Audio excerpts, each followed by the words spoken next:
Good morning, Philadelphia, and welcome to Race on Main Street. Thanks for joining us. We have a great guest, Megan O'Neill from MLC Fitness, who's going to talk about sort of like this holistic approach to fitness and making it a sustainable lifestyle. Why am I here? RaceOnMain.com.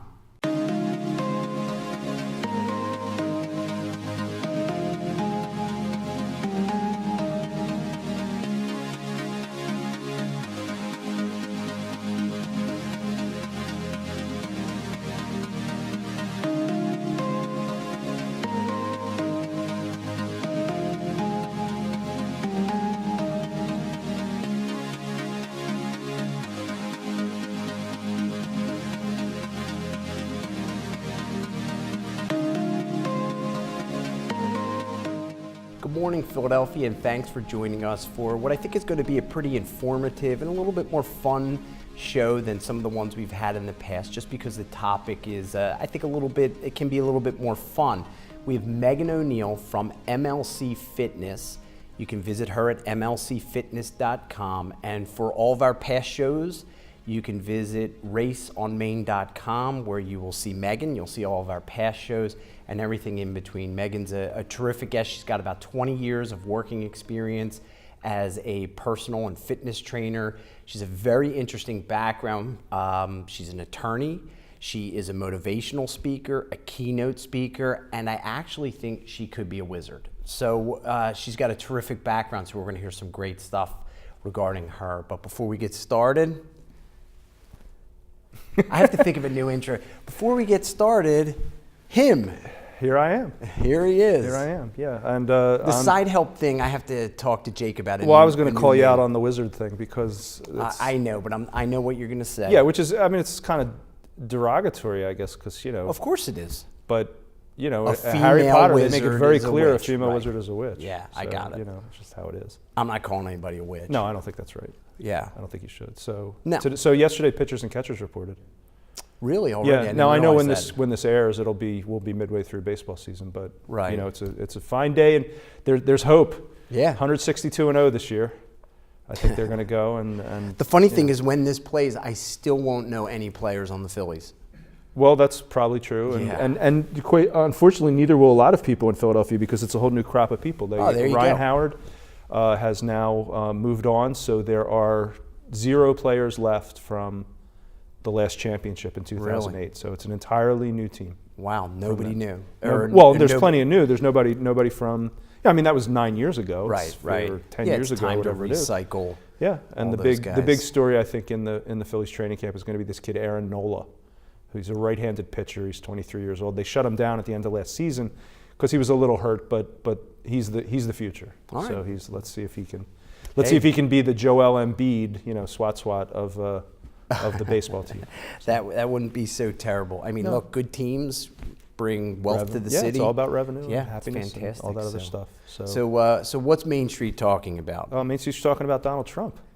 A lot, quite a bit. Yeah, I mean, it's been 28 days now, or 29 days, and you know. And he'll tell you himself, it feels like 18 years. Well, they've crammed in. They always talk about the president's first 100 days, right. And I'm stealing the joke, but right. They say that, you know, this guy has done. He's been in. His first 100 days took place in 28 days, right? You know, or something like that. But as we discuss this, the stock market is doing rather well. Yeah, I mean, look, when you look at one of the major benchmarks of the country, they've even had, you know, like some interest rate, you know, talks of heading up, and that always seems to move the stock market down, or traditionally it has. So even with the thought that, I mean, and Trump is a guy who wants to, and I think rightfully so, and I think this is look, I've said I'm not a huge Trump supporter. I think of him as a bit of a cartoon character from his TV shows and his past and antics. He is That's the why. entertainment president, but even more so than Ronald Reagan. Maybe so. But it's not so much because of him, but as a result of all the negative things that are going on. It hasn't hurt the stock market. So that's why I think of it as a very favorable thing at this point. It's something we can hang on to at least. Look, why not? I mean, there's, again, as we discuss this, right. for all intents and purposes, or for all the world to see, the administration appears to be in a total shambles. Very much so. General Flynn has resigned. Resigned yesterday. Yes. The labor secretary, the gentleman from Hardee's and Carl's Jr., who was going to be the labor secretary, has pulled his nomination because he wasn't going to be confirmed. Right. So he's done that, and of course the president actually. I was driving down here and I was listening. He was speaking from the White House today. And he's definitely under siege. He's under siege in a tremendous way. So, and I think, look, I mean, it's a tough job. If you don't really know the lay of the land coming in, you got to really be probably even more diplomatic than ever, and really put great people around you and learn the system. But I mean, his biggest thing right now that he's really fighting is those discussions about missiles in that sort of open environment. So our security. Those questions about that have become, and rightfully so, a pretty big deal. But we'll plow through it. At the very least, hopefully the market will be good. Hopefully, Look, I'm no political expert, and I'm also, I have my own very middle of the road opinions, which puts me in the minority. It seems around in America these days because everybody's got a far left or a far right opinion. But right now, my theory is the guy's the president. You respect the office. And let's see what he's got. Yeah, and let's 8 years of sober thoughtfulness. Right. Has been replaced. So we may as well enjoy it because it's kind of funny sometimes. Or at the very least, hope that it works. I mean, maybe there's something to it. We'll have to wait and see. So hope springs eternal. Always hopeful. Yeah, well, always hopeful. That's right. So we have a great guest. So let's turn to Megan. And I'm reaching into my pocket because, and I know you'll mock me about this forever because I forgot the line. No, I'll mock you forever for it because 2 minutes ago before we started, I told you that I didn't need it. I know it. So I asked you. Anyway. I asked you to. I said. Well, you did a lot of the introduction, but anyway, Megan O'Neill is with us today. She has 20 years of experience as a health and fitness coach. She started her career as an attorney, educated here in the Philadelphia area at Widener. And I don't know if Widener is Go Blue Hens, but it's the Delaware School of Law. And like myself, she practiced for a period of time and then found greener pastures in the fitness world. Her motto, I guess we could call it a motto, although if she wants to correct me or somehow wizard me up, I'll learn better. The motto is helping to transform your life, change your mindset, and break belief barriers. So we're going to learn all about that now. Megan, welcome to the show. Thank you. So great to be here. Yeah, thanks. And so tell us about, I want to get right to the breaking beliefs parts. So tell us about it, please. So breaking belief barriers. I've been doing this about 10 years and trained a lot of people, work with all different people. But a woman came to me from a referral. I had worked with her coworker, and this woman was a cancer survivor. And with respect to that, she was doing great. She was in remission and she was feeling good. But unfortunately, she had the trifecta of other medical issues. So high cholesterol, high blood pressure, and she was a diabetic. And she saw a new doctor who basically laid it out for her and said, if you don't get these numbers under control, you're gonna die. So, and it finally struck her. It finally hit home, and she called me, and we got together and we started working vigilantly on an exercise plan, a nutrition plan. We checked in with each other during the week. I met with her twice a week and we exercised together. And then I checked her nutrition plan each week. She was doing great. And a year later, she called me at 6:30 in the morning and said, I'm so sorry to call you this early, but this is when I think of you each day. And she said, I saw the doctor yesterday and all of my numbers are down. And I have never felt this good. And then she started to tear up and she said, you have literally changed each and every one of my belief barriers when it comes to health and fitness. And even though I'd been doing this for a really long time, we hung up the phone and I thought, that's it. This is my platform. This is what I want to do. So if someone calls me and says, I can't run and play with my kids. I say, great, let's do that. So let's get you physically fit enough that you can run and play with your kids, but let's take it a little further. Let's try to run down the street, or let's try to run a mile. Or if someone calls me with high cholesterol and they want to bring their numbers down, let's do that, but let's try to get you off medicine too. Or if you're not on cholesterol meds yet, let's try to keep you off. And to this day, that's what I do, breaking belief barriers. I've seen it time and time again with people who think they can't lose the weight or they can't get to a certain goal, and they not only have done it, but we break through it. So they love it. So, great. What's that? It's great. I mean, you don't often hear that. It's a different methodology as to... Well, it seems that it's not all physical. And you know what? It's not. It's not all physical because there's so much that goes into it. It's a mental attitude. And it goes to show with this woman who I told you, she had heard that from doctors before, but something struck with her from what he said, and that made her say, I'm doing this. And with my help, we were able to do it together. And her attitude was so fantastic that the physical stuff came with it. Mm-hmm. It's a full package. It's not just about eating really healthy or exercising or getting in a good mindset. It's everything together. To break those belief barriers and to get healthy, you need to have it all. So when you talk about the MLC method, okay, which is something we've talked about, give us an explanation of that, because I can pick out pieces of it from what you're saying, but go into it a little bit if you don't mind. Sure. So, a lot of trainers or people who work in the fitness industry will meet with their clients, they have a great workout, and then that's it. But for me, it's never been about that. For me, it's very personal. The clients that I work with, I'm very invested in, and I truly believe that's why I see these amazing results with people. So for me, the MLC method is getting a nutrition plan that's not only going to be helpful, but that's going to be realistic. That I work with their own personal lifestyle. For example, if I work with a lot of corporate executives who travel a ton. So their nutrition plan is going to be way different than, let's say, someone who is home more, who's home a lot during the day. And their exercise plan is going to be way different than someone who's home or than someone who's already physically fit. So it really is so client specific, and the MLC method is what I do to make it tailored for them so that it's going to work, be sustainable, more importantly, and going to be effective. And that's something that's interesting because you mentioned the word sustainable, and we talked about that before. That seems to me, which brings me to really my next thought, like what about like shows like The Biggest Loser or the Weight Watchers diets, and you have the star come on and say, I guess unfortunately she comes to mind, Marie Osmond, I was 50 pounds overweight, but then I read about all the surgeries, all the this, all the that, but you mentioned sustainability, whereas it seems like some of those things just don't work, where you need somebody directing it.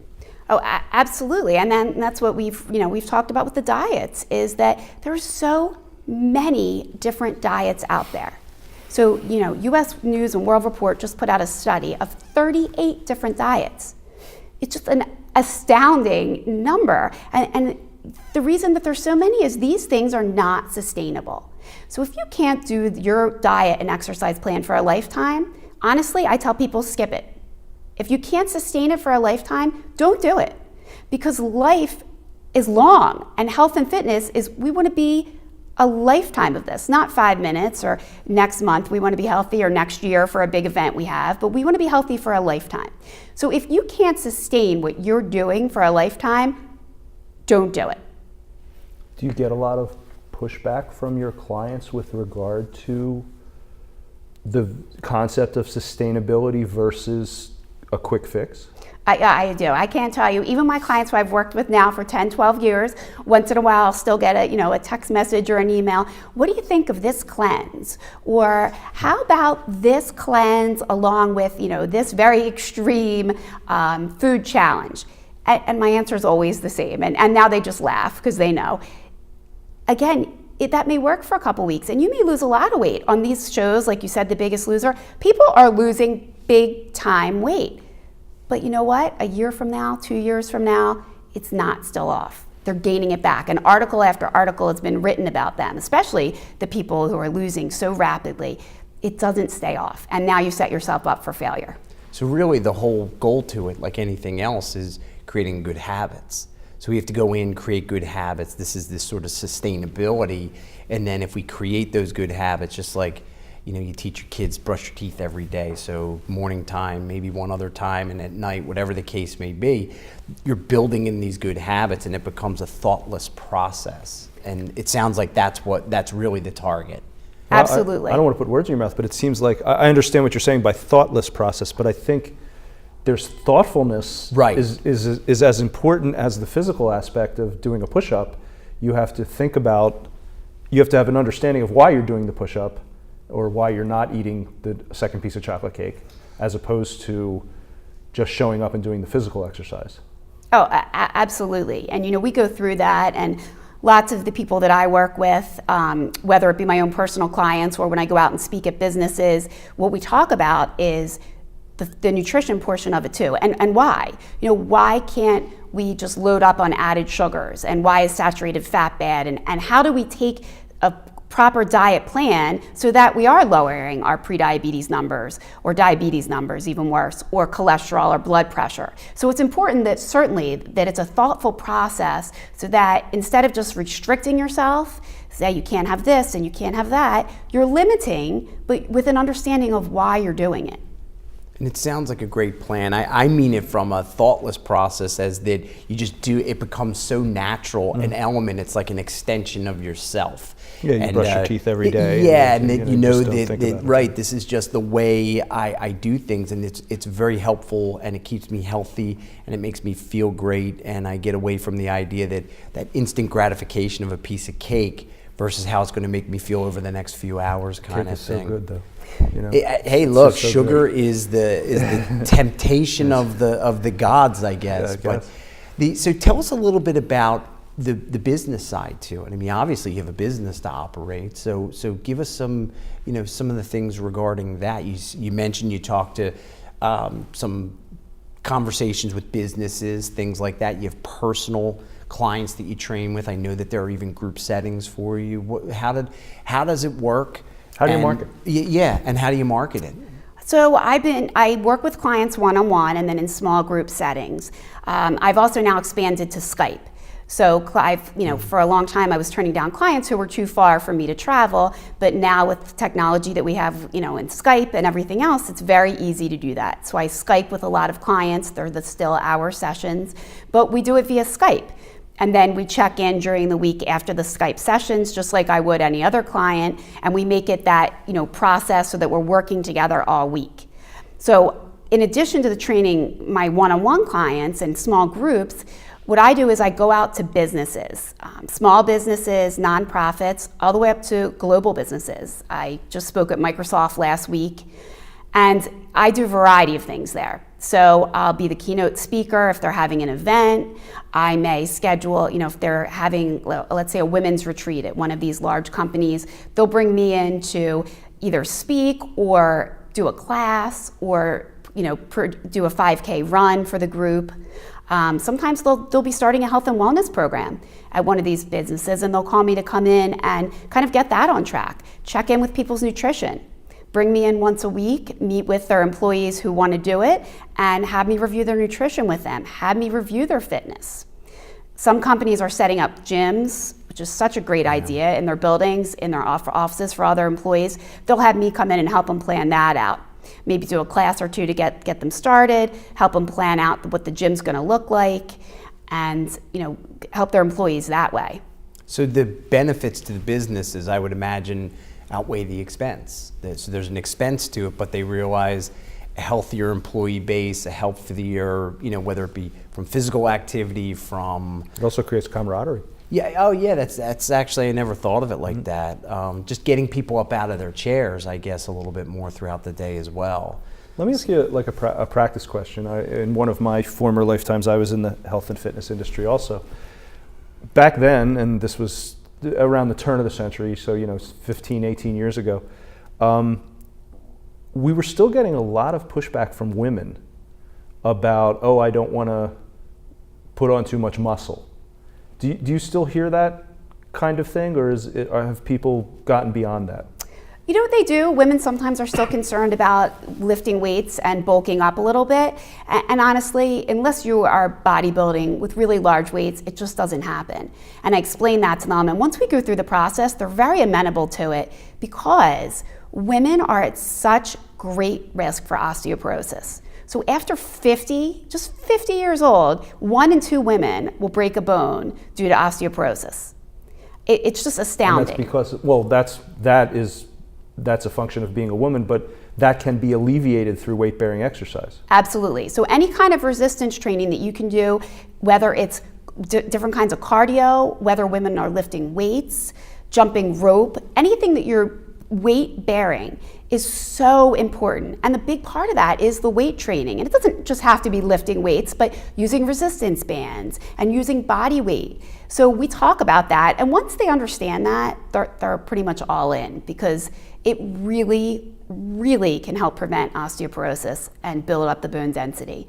Because, you know, as women, we are just at such a greater risk for it. Men have bigger bone mass and density, so women are automatically at a greater risk. And then after 50 and through menopause, it really increases the chance of getting osteoporosis. And then also women have, it's all about men in the media, but women have a pretty big risk for heart disease and high blood pressure also. Oh, heart disease, high blood pressure, and diabetes. Sure. You know, millions of Americans are pre-diabetic now and don't know it because you don't usually have the symptoms that you have with full-blown diabetes. So if we can work through diet and exercise to bring those numbers down, the great majority of those people will never get diabetes.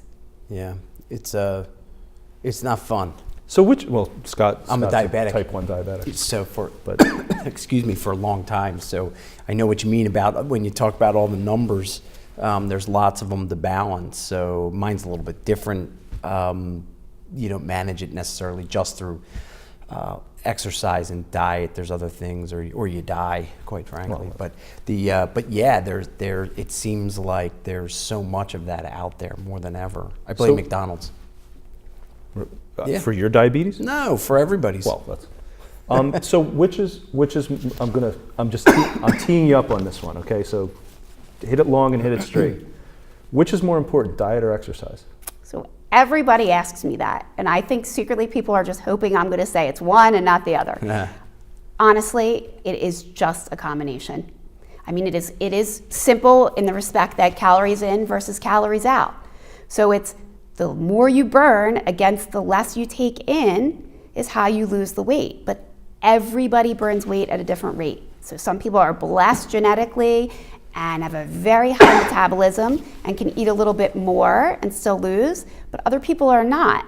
So what I do is a couple months into it, after working with a client, I can tell almost automatically what their calorie burn is, and we work from there, and I can pretty much gauge how they're gonna lose and how fast it's gonna come off. But it is just absolutely a combination. Without one, the other does not work on its own. So you know what that means? You got to do both? No, you have to do both. What, you get a free pass? I do both. Oh, okay. Okay. So but again, and don't forget, for anybody watching, they can always go to your website, mlcfitness.com. Excuse me, there's lots of information, there's lots of details, testimonials, everything you might want to learn, and everybody's ability to get in touch with you and find out a little bit more about your process, a little bit more about what goes into it and all that good stuff. So mlcfitness.com. So let's go into just as we get out of here. Megan, thank you. It's incredibly informational. And a little bit different, because often we do get like, oh, it's all diet or it's all exercise, or here you have What's the best exercise? What's the single best exercise? Yeah, give me one exercise that I can do for 5 minutes. I read an interesting article not too long ago, and it was written by a female fitness trainer. It was Women's Magazine. It was in my doctor's office. I just happened to pick up, and I thought that this was interesting, that it said if you can write out your grocery list while you're exercising, you're probably not doing it well enough to actually really make a big difference.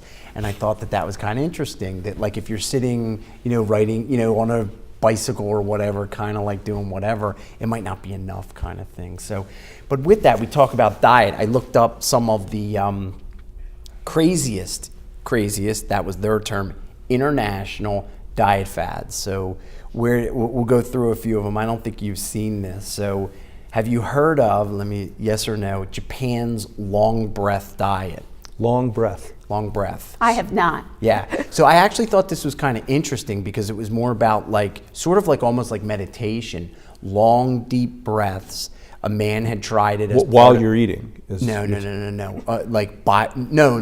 That actually is interesting. No, as an exercise routine, because this is what it does. It creates less desire to eat as much when you go to eat. Okay, this is what. So do I do the long breaths as I'm sitting down at the table, and I take 5 minutes and do the long breaths, and then I eat less? It's almost like an exercise, and part of the weight loss from it is that it apparently causes you to want to eat less because of some intake of oxygen maybe, but also your stomach contracting and expanding is going to help lose weight, things like that. So that was interesting. Have you heard of China's sun eating diet? Come on. Sun eating. Yeah. So you're eating the sun. No. This is the interesting part to it. You're eating in the sun. You only eat on sunny days. No. Oh, that actually might work. No. She's like horrified. Well, no, I'm just reciting what I read. My clients are going to want to start using something. Yeah, well, so the sun eating diet, you give up one meal a day. So I'm like, oh, okay, that's how you lose weight. You give, as long as you don't add on the calories through other meals, you give up one. But you take deep breaths while staring directly at the sun for 44 minutes every day. And you go blind? For 44 minutes? For 44 minutes. I don't know if you... Mom and Dad told me when I was little not to stare at the sun. Yeah. I would say that's probably a good idea. So to not look at the sun is a good idea. Correct. Right. I think that it's probably not the best diet. Here's my favorite. We talked about this earlier. Although this fifth one, Mexico's diet tongue patch. So this is what it is. I had started to explain. Are they going to pay for it? Who? Mexicans. Maybe, but it is. See, in I got Mexico. Bill's laughing. So it's another Trump, thing. They sew a mesh patch onto your tongue. Holy. So now why? It's because you can't eat when you have a mesh patch on your tongue? No, it's incredibly painful when you eat solid food from it hitting the mesh. So you're essentially almost like torturing yourself in order to do that. And then I think 6 or 8 weeks later, they take it off. So you have a liquid diet for those 6. So you talk about sustainability, I would say that's probably not sustainable. Oh, I mean, we can't have that on for the rest of our life. Why not just shock yourself? Or didn't they used to wire people's jaws shut? So they you did. Couldn't, It sort of reminded me of a version like that. So yeah. And then the last one I have on the list, and like the you grapefruit said, diet? no, it's that sounds like a walk in the park. No, this diet is actually interesting. Spain's sandwich diet. So 1 meal a day, you can only have what they said, and this is where their fault is. What fits between 2 pieces of bread. Oh, please. So it was like meat and lettuce. They're like, so you can't have chips. I'm like, I could put chips between 2 pieces of bread. Yeah. They're like French fries. Yeah. I'm like, I could have a sandwich this high. Well, it's called a Dagwood. It's called Scott Race. Put everything between 2 pieces of bread. Our friends that are watching us in Pittsburgh know that they load coleslaw, French fries, eggs. The whole thing goes on so load it all on. People will load those up. Yeah, if they thought that was a diet, they'll be loading it up. Yeah, that's apparently very popular in Spain right now. All right. So thanks for everybody for watching. We appreciate our time with Megan O'Neill. Don't forget MLCfitness.com. You can check out all of our episodes at raceonmain.com as well. Don't forget all your first responders. They are out working while we're all home asleep at night. Have a great day. We will see you out on Main Street real soon. Thanks, everybody.